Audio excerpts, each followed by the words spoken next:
નમસ્કાર દોસ્તો, રીતિ ઈ લર્નિંગ હબની અંદર આપ સૌનું ભવ્ય સ્વાગત છે. ધોરણ 10 સામાજિક વિજ્ઞાન એની અંદર આપણે ચર્ચા કરી રહ્યા છીએ પ્રકરણ નંબર 18 ભાવ વધારો અને ગ્રાહક જાગૃતિ. આની પહેલાના વિડીયોની અંદર આપણે વાત કરી હતી બે પ્રશ્નો. ભાવ વધારો એ આર્થિક વિકાસ માટે પોષક પણ છે અને આશીર્વાદ સમાન પણ છે. અને બોર્ડની પરીક્ષા માટે અગત્યનો પ્રશ્ન એટલે ભાવ વધારાના કારણો, એની ચર્ચા આપણે કરી ગયા. હવે બોર્ડની પરીક્ષા માટે બીજો મહત્વનો પ્રશ્ન એટલે ભાવ નિયંત્રણ માટેના ઉપાયો. વધતા જતા ભાવ, અસહ્ય ભાવ વધારો જે ભારતીય અર્થતંત્રની અંદર વર્તમાન સમયમાં જોવા મળી રહ્યો છે, ફુગાવારૂપી ભાવ વધારો જે જોવા મળી રહ્યો છે, એ વધતા જતા ભાવને કંટ્રોલમાં કઈ રીતે કરવા એના માટેના ઉપાયો, એની ચર્ચા આપણે આ લેક્ચરની અંદર કરવાની છે. ચાલો શરૂઆત કરીએ. તો પહેલો પ્રશ્ન આપણને એ થાય કે ભાઈ ભાવ નિયંત્રણ શા માટે જરૂરી છે? સતત ભાવ વધ્યા જ કરે. હમણાં આપણે વાત કરી કે ભાવ વધારો એ આર્થિક વિકાસ માટે પોષક પણ છે, તો ભાવ વધવા જ દેવા જોઈએ, સતત વધવા જ દેવા જોઈએ. પણ એવું ન ચાલે ભાઈ. ભાવ નિયંત્રણ જરૂરી છે. સતત ભાવ વધે છે એની સમાજ ઉપર ઘણી બધી ખરાબ અસરો જોવા મળતી હોય છે કે ભાવ વધારાને કારણે સરકારના ખર્ચા પણ વધે છે અને સરકારને ખાદ્ય પુરવણીનો આશરો લેવો પડે છે. ખાદ્ય પુરવણી એટલે એના માટે આપણે બજેટની વાત કરવી પડે, અને બજેટ એટલે કે અંદાજપત્ર કે ભવિષ્યના આવનારા 1 વર્ષની અંદર સરકારને કુલ કેટલી આવક થશે, કુલ કેટલી જાવક થશે, એના અંદાજિત હિસાબો દર્શાવતું પત્રક એટલે એને કહેવાય અંદાજપત્રક. સરકારના આવક અને જાવકના અંદાજિત હિસાબો દર્શાવતું પત્રક એટલે અંદાજપત્રક. હવે ભારત જેવો વિકાસશીલ દેશ હોય તો ત્યાં સરકારની આવક ઓછી જ રહેવાની છે અને સામે સરકારના ખર્ચ વધારે હોય એટલે સરકારની જે જાવક છે એ વધુ હોય છે. ખર્ચા વધી ગયા છે, સામે આવક ઓછી છે. તે જે ખર્ચા વધ્યા છે એને પૂરવા માટે સરકારે ક્યાંકથી તો નાણું ઊભું કરવું પડશે. એને કહેવાય છે ખાદ્ય પુરવણી. એ ખાદ્ય પુરવણીનો આશરો લેવો પડે. તો સરકારના જે ખર્ચ છે, મેં તમને આગલા લેક્ચરની અંદર વાત કરી હતી કે સરકારનો ખર્ચ એટલે લોકોની આવક. કઈ રીતે? આની પહેલાનો વિડીયો તમે જરા જોઈ લેજો. સરકારનો ખર્ચ એટલે લોકોની આવક, આવક વધે એટલે માંગ વધે, માંગ વધે એટલે ખરીદ શક્તિ વધે, ખરીદ શક્તિ વધે એટલી ઝડપથી પુરવઠો વધતો નથી એટલે વસ્તુની અછત સર્જાય છે, અને અછત સર્જાય છે એટલે ભાવ વધારો થાય છે. આપણે એક જ સૂત્ર એ પકડીને ચાલવાનું છે. બીજી બાજુ ભાવ વધે છે, સતત અને સતત વધે છે એટલે લોકોની પાસે બચત નથી થતી. બચત શક્તિ છે એ ઘટી જાય છે. કોઈ પણ હિસાબે, કોઈ પણ સંજોગોમાં બચત લોકો કરી શકતા નથી, કારણ કે લોકોના ખર્ચા વધી ગયા છે ભાવ વધારાને કારણે. લોકોએ અલગ અલગ ક્ષેત્રની અંદર મૂડીરોકાણ કરવું છે, પણ મૂડીરોકાણ માટે ઘરમાં કંઈક બચત તો હોવી જોઈએ. ચાલો પ્લોટ ખરીદવો છે, મકાન ખરીદવું છે, કે કોઈ અલગ અલગ સરકારી યોજનાઓની અંદર, પોસ્ટ ઓફિસની અંદર અનેક પ્રકારની યોજનાઓ હોય, એમાં લોકોએ બચત કરવી છે, મૂડીરોકાણ કરવું છે, પણ એટલા પ્રમાણમાં લોકો પાસે બચત તો છે નહીં, એટલે મૂડીરોકાણનું પ્રમાણ પણ ઘટી જાય છે. હવે મૂડીરોકાણનું પ્રમાણ ઘટે એટલે ઉત્પાદનમાં ઘટાડો થવાનો છે. અલગ અલગ પ્રકારના જે ઉત્પાદનો છે એમાં લોકો મૂડીરોકાણ કરી શકતા નથી. નવા નવા ઉદ્યોગોની અંદર મૂડીરોકાણ થતું નથી, કારણ કે ખર્ચા વધી ગયા, બચત છે નહીં, એટલે ઉત્પાદન ઘટે, અને ઉત્પાદન ઘટે એટલે પુરવઠો એમાં વધારો થવાનો છે, વસ્તુની અછત સર્જાવાની છે, અને અછત સર્જાય એટલે ભાવ વધારો થવાનો જ છે. નવા નવા ઉદ્યોગો કે રોજગાર શરૂ થઈ શકતા નથી. એટલે અછત સર્જાય અને અછત સર્જાય એટલે ભાવ વધારો થાય જ. બીજી બાજુ કે ભાવ વધારાને કારણે વસ્તુઓ મોંઘી બને. મોંઘી બને એટલે દેશમાં એનું વેચાણ છે એ વધે છે અને નિકાસમાં ઘટાડો થાય છે. વેપારી જોજો આ વસ્તુ ખાસ ધ્યાન રાખજો. આપણે સિંગતેલનું ઉદાહરણ લીધું છે. એકના એક ઉદાહરણને આપણે પકડી રાખીએ. સિંગતેલ ભારત અને અમેરિકા, બરાબર સમજજો. ઘણા બધા વિદ્યાર્થીઓ આમાં ગોથા ખાય છે કે વસ્તુઓ મોંઘી બને એટલે દેશમાં એનું વેચાણ વધે. હવે સિંગતેલનો ભાવ કોઈ વેપારીને ભારતમાંથી 3,000 રૂપિયા મળતો હોય, અમેરિકામાંથી એ જ સિંગતેલનો ભાવ એને 2,000 રૂપિયા મળે, તો વેપારી કયા દેશમાં વેચશે? ભારતમાં જ વેચે ને, કારણ કે ભારતમાંથી એને સિંગતેલનો ભાવ વધારે મળે છે. એટલે એ વેપારી છે ભારતમાં સિંગતેલનું વેચાણ કરશે, અમેરિકામાં વેચવા જાય નહીં. એટલે નિકાસમાં ઘટાડો થાય. હવે નિકાસમાં ઘટાડો થાય એટલે દેશમાં બનતી વસ્તુઓ કરતા વિદેશી વસ્તુઓ જો સસ્તી હોય તો દેશની આયાતો વધી જાય છે. આ પણ એક મહત્વનો મુદ્દો છે. જો અહીંયા નિકાસ ઘટે એટલે સરકારની આવક ઘટે. આવક ઘટે, અહીંયા આપણે વાત કરી હતી કે આવક ઓછી છે, જાવક વધારે છે. એટલે ખાદ્ય પુરવણી કરવી પડે, અને ખાદ્ય પુરવણી થાય એટલે ભાવ વધારો થાય જ. બીજું વાક્ય છે કે વિદેશી વસ્તુઓ ભારતમાં સસ્તી થાય તો પાછી આયાત વધી જાય. દુનિયાના બીજા દેશોમાંથી જે વસ્તુઓ ભારતમાં આવે છે, ઠંડા પીણા અને બધી વસ્તુઓ ભારતમાં સસ્તી થાય એટલે એ બધી વસ્તુની આયાત થવા માંડે. એટલે દેશની નિકાસ કમાણી ઘટી જાય છે અને આયાતનો ખર્ચ વધી જાય છે. અને આ પરિસ્થિતિમાં વેપાર તુલનાની અંદર ખાધ ઊભી થાય છે અને એને કારણે પણ ભાવ વધારો થાય છે. એટલે ભાવ વધારાને કારણે ઉત્પાદકોને કે વિક્રેતા એટલે અલગ અલગ પ્રકારની ચીજ વસ્તુનું વેચાણ કરનારા, એનો નફો છે એ ખૂબ એટલે ખૂબ વધે છે. કારણ કે લોકોને ઘણો બધો ભાવ વધારે મળે છે. ઉત્પાદકોને, નિયોજકોને, વેપારીઓને વસ્તુના ભાવ જેટલા વધશે એટલો એનો નફો વધશે. એટલે ઉત્પાદકો, વેપારીઓ એની આવક ઝડપથી વધે છે અને એને કારણે સમાજની અંદર આવકની અસમાનતા ઊભી થાય છે. ગરીબ અને મધ્યમ વર્ગની આવકમાં વધારો નથી થતો. ઉત્પાદકો, નિયોજકો એની આવક સતત વધતી જાય છે. આ બાજુ ગરીબ અને મધ્યમ વર્ગની આવકમાં વધારો થતો નથી. એટલે આવકની અસમાનતા ઊભી થાય છે. એને અસમતુલા કહેવાય છે. તો ભાવ વધારાને કારણે લોકોની ખરીદ શક્તિ એમાં પણ ઘટાડો થાય છે. કારણ કે બચત નથી એટલે લોકો છે વસ્તુ ખરીદવાના નથી, ખરીદ શક્તિ છે ઘટે છે. એટલે મધ્યમ અને ગરીબ વર્ગના લોકોની હાલત ખૂબ એટલે ખૂબ કફોડી થઈ જાય છે. ખૂબ એટલે ખૂબ મુશ્કેલ પરિસ્થિતિ ઊભી થઈ જાય છે. જીવન નિર્વાહનો ખર્ચ સતત વધી જાય છે એટલે લોકોનું જીવન ધોરણ છે એ નીચું જાય છે. સતત જીવન ધોરણ નીચું જાય છે કારણ કે લોકો પાસે આવક જે છે સ્ટેબલ છે, સ્થિર આવક છે. વધારે આવક લોકો પાસેથી લોકોને થતી નથી.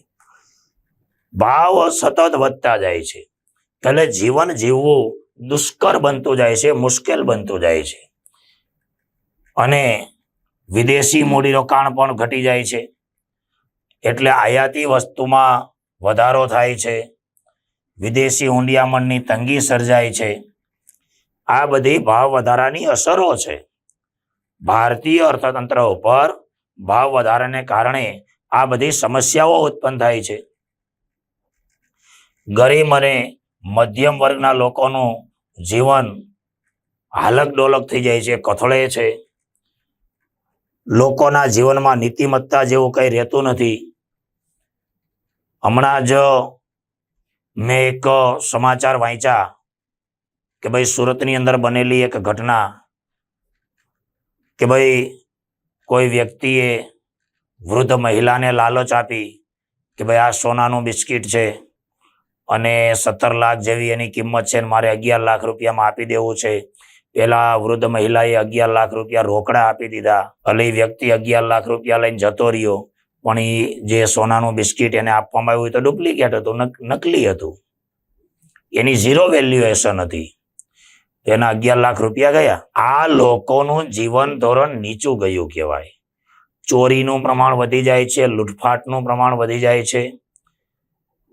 શા માટે આવી બધી ઘટનાઓ બને છે? આમાં ક્યાંક ને ક્યાંક ભાવ વધારો છે જવાબદાર છે. વ્યક્તિ પોતાના કુટુંબ પરિવારની જરૂરિયાત સારી રીતે સંતોષી શકતો નથી. હવે જરૂરિયાત સારી રીતે સંતોષી ન શકે, વસ્તુ ખરીદવી છે, ઘરમાં જે રોજિંદી જરૂરિયાતની વસ્તુઓ છે એની પણ અછત છે, એટલે ગમે ત્યાંથી પૈસા તો મેળવવા. છેલ્લે માણસ શું કરે? સીધી રીતે આવક ન થતી હોય તો માણસ શું કરે? ચોરી કરે, લૂંટફાટ કરે, દગો કરે, કાવતરા કરે, કાંઈક ને કાંઈક. હત્યા છે, દેહ વેપાર છે, ભ્રષ્ટાચાર છે, દાણચોરી છે, કાળા બજાર છે. દાણચોરી એટલે દુનિયાના બીજા દેશોમાંથી ચીજ વસ્તુની ગેરકાયદેસર રીતે આયાત કરવી. જે વસ્તુની આયાત ઉપર સરકારે પ્રતિબંધ મૂકેલો હોય, આવી વસ્તુની ગેરકાયદેસર રીતે આયાત કરવામાં આવે તો એને દાણચોરી કહેવાય. કાળા બજાર થાય છે, એટલે ચીજ વસ્તુની કૃત્રિમ અછત ઊભી કરી, ખોટી રીતે અછત ઊભી કરી અને વસ્તુના વધારે ભાવ લેવામાં આવે છે. આ બધી ભાવ વધારાની અસરો છે. ખાસ કરીને ગરીબ અને મધ્યમ વર્ગના જે લોકો છે એના જીવન ઉપર આની ખૂબ એટલે ખૂબ ભયંકર અસરો થાય છે. તો આટલી ભયંકર અસરો છે ત્યારે ભાવ નિયંત્રણ માટેના ઉપાયો કયા? બોર્ડની પરીક્ષા માટે ખાસ મોસ્ટ આઈએમપી સવાલ ધ્યાન રાખજો. બોર્ડની પરીક્ષા માટે ખૂબ એટલે ખૂબ મહત્વનો સવાલ, ભાવ નિયંત્રણ માટેના ઉપાયો. તો મેં તમને જે સૂત્ર આપ્યું હતું એ સૂત્રને ઊંધું કરી નાખો. આપણે શેની ચર્ચા કરી હતી આગલા વિડીયોની અંદર? કે આવક વધે. અહીંયા ફરી પાછું હું તમને લખી દઉં છું. આપણે આવી કંઈક ચર્ચા કરી હતી. આવક વધે, આવક વધે એટલે માંગ વધે, માંગ વધે એટલી ઝડપથી પુરવઠો ન વધે એટલે અછત સર્જાય, અને અછત સર્જાય એટલે ભાવ વધે.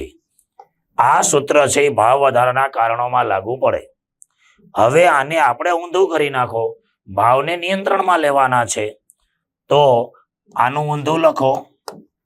આવક ઘટે, આવક ઘટે તો અલગ અલગ ચીજ વસ્તુ છે એની માંગ ઘટે, અને માંગ કરતા પુરવઠો વધે, પુરવઠો વધી જાય એટલે અછત સર્જાતી નથી, અને અછત ન સર્જાય એટલે ભાવ વધારો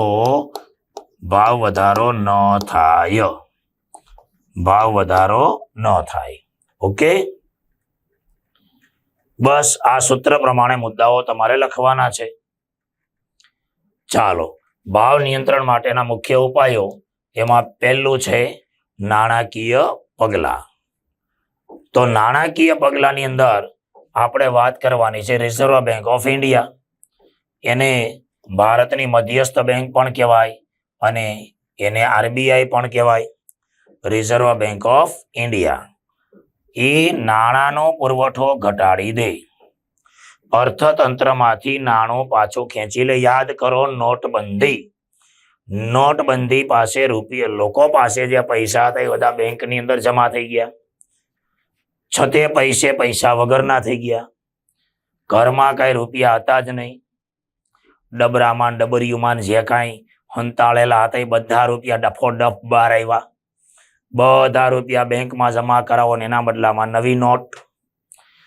એટલે થોડા સમય માટે નોટબંધી થઈ ત્યારે થોડા સમય માટે લોકો પાસે પૈસાની ભયંકર અછત ઊભી થઈ ગઈ હતી. એ નાણાંનો પુરવઠો ઘટ્યો કહેવાય. લોકો પાસે પૈસા ન હોય ત્યારે લોકોની જે ખર્ચ કરવાની પ્રવૃત્તિ છે એની ઉપર અંકુશ આવી જાય. લોકો ખર્ચ કરી શકતા નથી એટલે માંગમાં શું થાય છે? ઘટાડો. માંગ ઘટે એના કરતા પુરવઠો વધી જાય એટલે વસ્તુની અછત ઊભી થતી નથી, અને અછત ઊભી ન થાય એટલે ભાવ વધારો ન જ થાય. સીધી ને સરળ વાત. પછી આરબીઆઈ છે એ જે ધિરાણ આપે છે, ધિરાણ એટલે લોન. આ વસ્તુ ક્લિયર મગજમાં બેહાર દો. વ્યાજના દર વધારી દે. માની લો કે તમારે લોન લેવી છે, એ લોન તમે લો છો એની પર તમારે વ્યાજ તો ચૂકવવું જ પડશે. એ વ્યાજનો દર વધી ગયો એટલે તમારે વધારે વ્યાજ ચૂકવવું પડે. તો વધારે વ્યાજ ચૂકવવું પડતું હોય ત્યારે લોકો લોન લેવા જાય ખરા? ન જાય. એટલે લોકો લોન લેતા નથી. મતલબ લોકોને આવક થતી નથી. આવક ન થાય એટલે કે આવક ઘટે એટલે માંગ ઘટે એટલે પુરવઠો વધી જાય, વસ્તુની અછત ન સર્જાય એટલે ભાવ વધારો ન થાય. એકની એક જ વાત રિપીટ એન્ડ રિપીટ. લોન કે ધિરાણ મોંઘું બને એટલે લોકો લોન લેતા નથી, ધિરાણ લેતા નથી એટલે મૂડીરોકાણ છે એ ઘટી જાય છે. સટ્ટાકીય પ્રવૃત્તિઓ માટે નાણું મળતું નથી, સટ્ટાકીય પ્રવૃત્તિઓ છે ઓછી થઈ જાય છે એટલે નફાખોરી ઉપર અંકુશ આવી જાય છે. ઓકે. પછી વેપારી બેંકો એ પણ જે લોન આપે છે એ ધિરાણ દર વધારતા ધિરાણનું પ્રમાણ ઘટી જાય એની જ વાત આવે છે. એટલે વ્યાજનો દર વધે એટલે સટ્ટાખોરીમાંથી વધારાનું નાણું બચત સ્વરૂપે પાછું મળે છે અને મૂડી સર્જનનો દર વધે છે. ધંધા રોજગારના નવા ક્ષેત્રો ખુલે છે. એના દ્વારા પણ પુરવઠામાં વધારો થાય છે અને પુરવઠો વધે છે એટલે વસ્તુની અછત સર્જાતી નથી, પરિણામે ભાવ વધારો થતો નથી. વધતા જતા ભાવને અંકુશમાં રાખવા માટેનું પહેલું પગલું. બીજું છે રાજકોષીય પગલા. રાજકોષીય પગલા એટલે સૌથી પહેલા તો આપણે સમજવું પડે રાજકોષીય નીતિ. રાજકોષીય નીતિ એટલે સરકારની આવક અને ખર્ચ અંગેની નીતિ. આવક અને ખર્ચ અંગેની નીતિ એને કહેવાય છે રાજકોષીય નીતિ. મેં તમને કીધું કે ભાઈ સરકારનો ખર્ચ એટલે લોકોની આવક. સરકારનો ખર્ચ જેટલો વધ્યો એટલી લોકોની આવક વધે. લોકોની આવક વધે એટલે ભાવ વધે. આ બહુ ક્લિયર ને કટ વસ્તુ છે. તો સરકારના ખર્ચમાં ઘટાડો કરવો પડે. રાજકોષીય ખાધમાં ઘટાડો કરવો પડે. એ ઘટાડો કરવા માટે સબસિડીમાં પણ ઘટાડો કરવો પડે કે ભાઈ રાંધણ ગેસના બાટલા ઉપર સરકાર દ્વારા જે સબસિડી આપવામાં આવતી હતી એ સબસિડી લગભગ સરકારે નાબૂદ કરી દીધી અને બીજી અન્ય સબસિડીઓ પણ ધીમે ધીમે ઘટાડી રહી છે, કારણ કે એ બધો સરકારનો ખર્ચો છે. સરકારનો ખર્ચ જેટલો વધારે હશે એટલી લોકોની આવક વધારે હશે. આવક વધારે હશે એટલે ભાવ વધારે જ હશે. તો સબસિડીમાં ઘટાડો કરવો પડે. લોકોને સબસિડી ઓછી મળે એટલે લોકોની આવક ઘટે તો માંગ ઘટે. માંગ ઘટે એટલે ભાવ ઘટે જ. પછી જાહેર લોનનું પ્રમાણ છે એમાં પણ સરકાર ઘટાડો કરી નાખે. લોકોને લોન આપવાનું બંધ કરી દે. પર્સનલ લોન હોય કે અન્ય કોઈ પણ પ્રકારની લોન હોય એ લોન આપવાનું સરકાર બંધ કરે. વ્યાજની ચૂકવણીમાં ઘટાડો કરે. સરકાર છે વહીવટી ખર્ચમાં કરકસર કરી અને બિનજરૂરી ખર્ચા છે ઘટાડે. તો આવી રીતે સરકાર પોતાના ખર્ચા છે એને કંટ્રોલમાં કરવાનો પ્રયત્ન કરે, ખર્ચને કાબુમાં લેવાનો પ્રયત્ન કરે. તો સરકારનો ખર્ચ જેટલો ઘટ્યો એટલી લોકોની આવક ઘટશે. આવક ઘટશે એટલે માંગ ઘટશે અને માંગ ઘટશે એટલે ભાવ ઘટશે જ.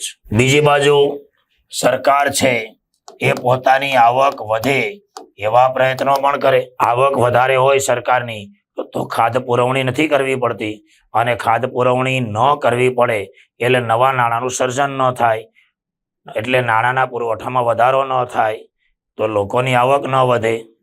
આવક ન વધે એટલે માંગ ન વધે, ને માંગ ન વધે એટલે ભાવ પણ ન જ વધે. તો સરકારે પોતાની આવક વધારવા માટે જે પ્રત્યક્ષ કરવેરા હોય એનું પ્રમાણ વધારવું પડે. કરવેરાનો વ્યાપ છે એમાં વધારો કરવો પડે. અલગ અલગ પ્રકારના કરવેરા છે એનું પ્રમાણ વધારવું પડે. અલગ અલગ જે વસ્તુઓ પર ટેક્સ ન હોય એવી વસ્તુઓ ઉપર પણ સરકાર છે ટેક્સ નાખે છે. થોડા સમય પહેલા સરકારે જાહેરાત કરી હતી કે આપણી જે રોજિંદી જરૂરિયાતની વસ્તુઓ છે, દૂધ ને આ બધી શાકભાજી, એની ઉપર પણ સરકારે ટેક્સ નાખ્યો. તો એ કરવેરાના વ્યાપમાં વધારો થયો કહેવાય. અને જે વધારે આવક ધરાવનારા જે શ્રીમંત વર્ગના લોકો છે, એ શ્રીમંત વર્ગના લોકોની જે વપરાશી વસ્તુઓ હોય, એની જે સુખ સગવડની વસ્તુઓ ઉપર છે એની ઉપર સરકાર કરવેરાથી વધારે નાખે છે. કરવેરાનું પ્રમાણ એની પર વધારી દે છે. શ્રીમંત લોકો, સમૃદ્ધ અને જે ધનાઢ્ય લોકો છે એ લોકો તો ટેક્સ વધારે ભરી શકવાના છે.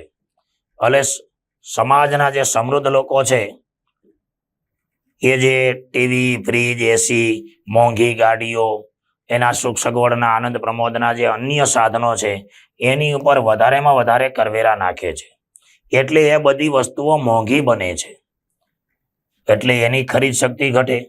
ખરીદ શક્તિ ઘટી એટલે માંગ ઘટી, માંગ ઘટી એટલે ભાવ ઘટે. બીજું, સરકાર છે એ ફરજિયાત બચત યોજના, આવી કોઈ સ્કીમ જાહેર કરે, આવી કોઈ યોજના બહાર પડે કે લોકોએ એમાં ફરજિયાત બચત કરવાની.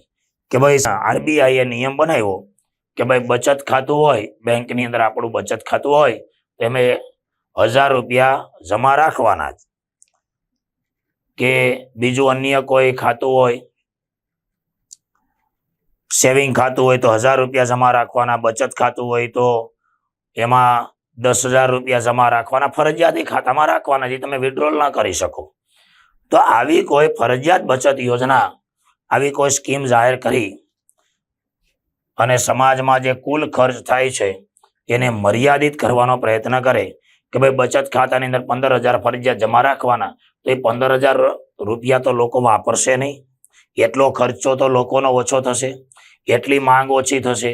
માંગ ઓછી થશે એટલે ભાવ ઘટવાના જ છે.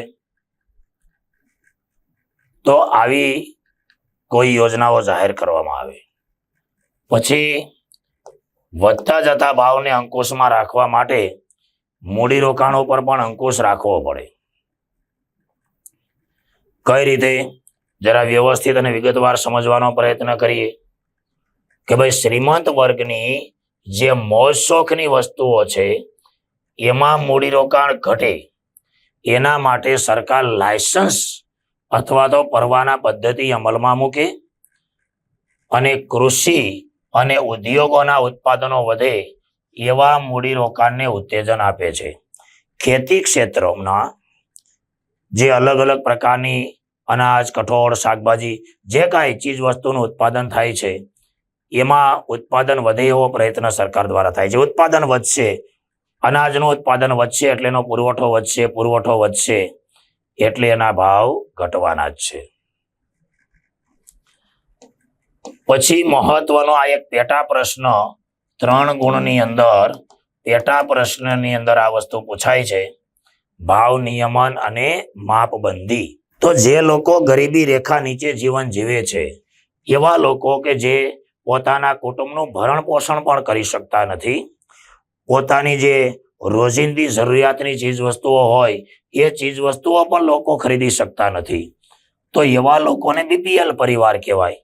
બિયોન્ડ પોવર્ટી લેવલ અથવા તો બિયોન્ડ પોવર્ટી લાઈન, ગરીબી રેખા નીચે જીવન જીવતા લોકો, સમાજના જે નબળા વર્ગના લોકો છે, અતિશય ગરીબ લોકો છે, એ લોકોને અનાજ, ખાંડ, કઠોળ, કેરોસીન, ખાદ્ય તેલ, સાબુ, આ બધી જે રોજિંદી જરૂરિયાતની વસ્તુઓ છે એ વ્યાજબી ભાવે પૂરી પાડવા માટે સરકારે જાહેર વિતરણ વ્યવસ્થા અમલમાં મૂકી છે.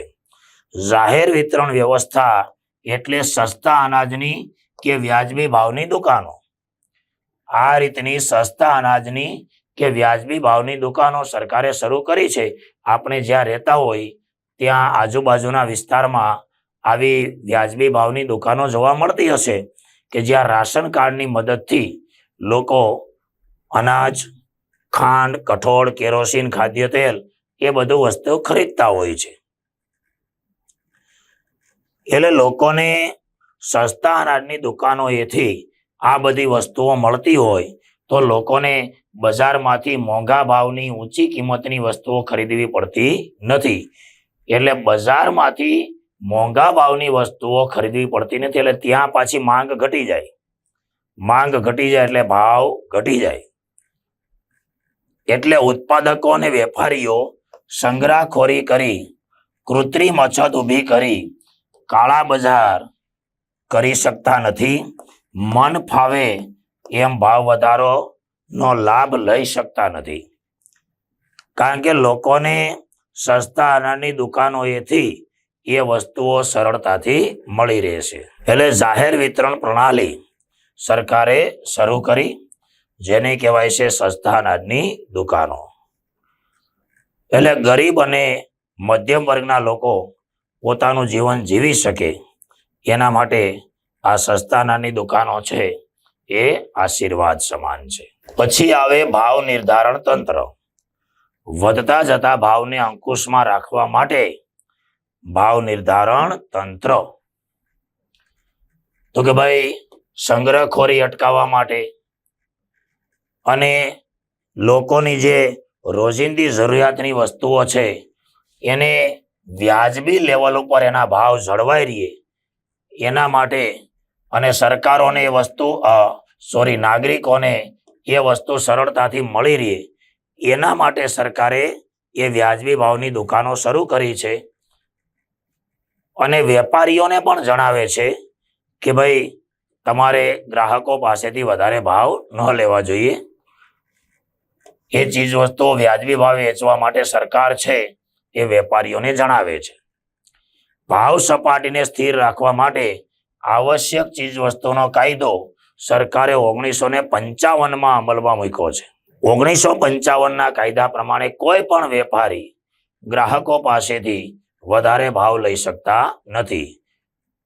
સરકારે નક્કી કરેલ ભાવ મુજબ પોતાની વસ્તુઓ વેચતો ન હોય કોઈ વેપારી તો એની સામે આ કાયદા હેઠળ કાનૂની કાર્યવાહી કરી શકાય છે, કાયદાકીય કાર્યવાહી કરી શકાય છે.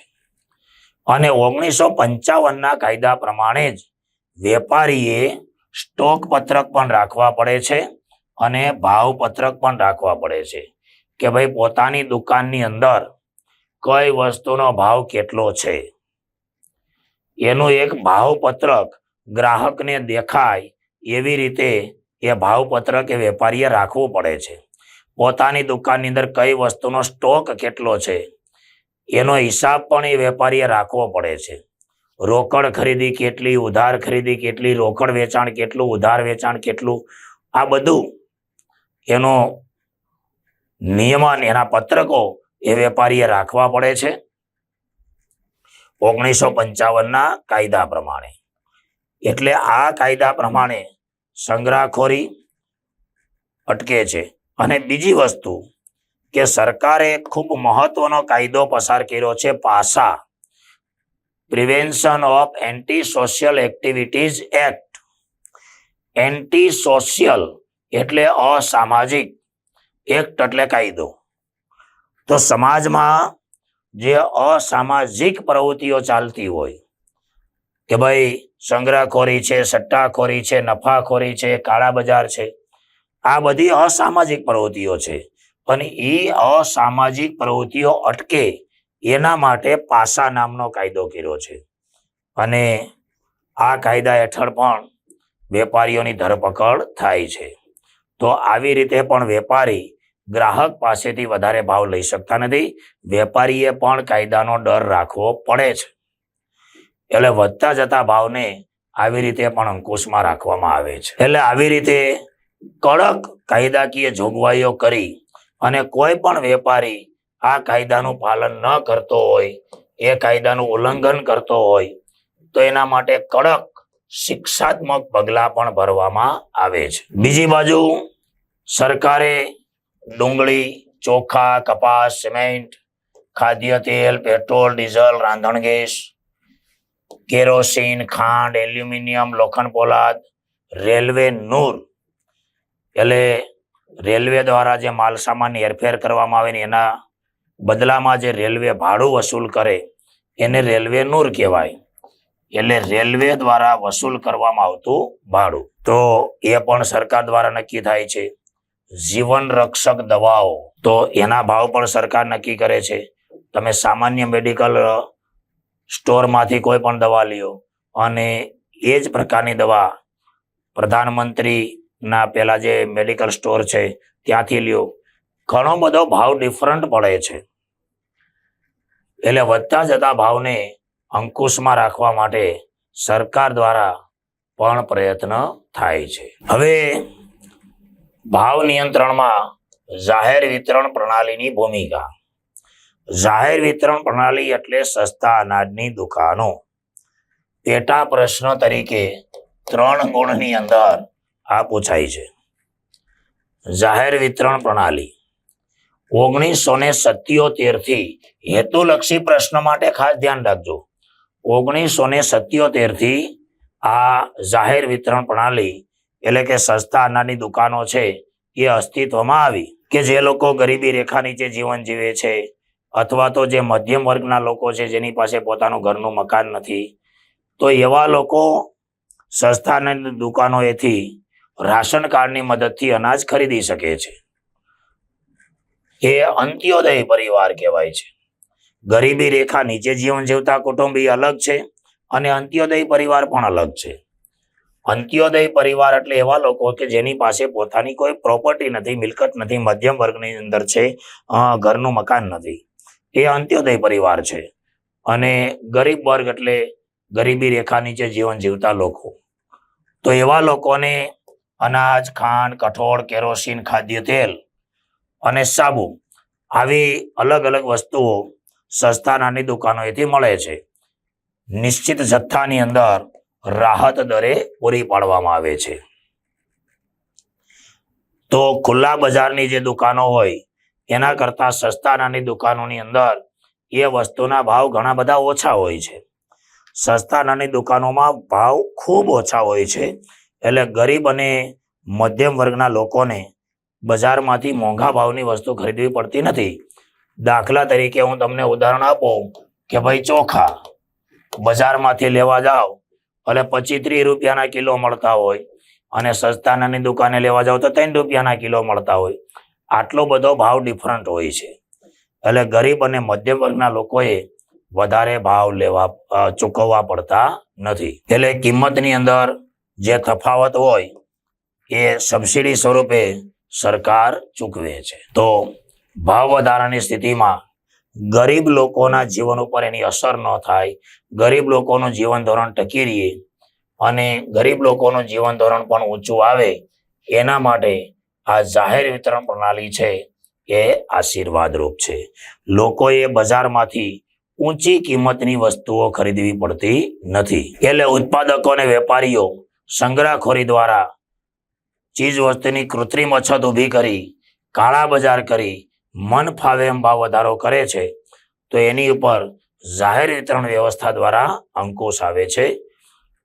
ઉત્પાદકો અને વેપારીઓ ખોટી રીતે એ વસ્તુનો સંગ્રહ કરી શકતા નથી, મન ફાવે એવા ભાવ લઈ શકતા નથી. ઓકે, તો આ વિડીયોની અંદર આપણે વધતા જતા ભાવ એને અંકુશમાં રાખવા માટેના ઉપાયોની ચર્ચા કરી. નેક્સ્ટ વિડીયોની અંદર ફરી પાછા મળીશું. Thank you.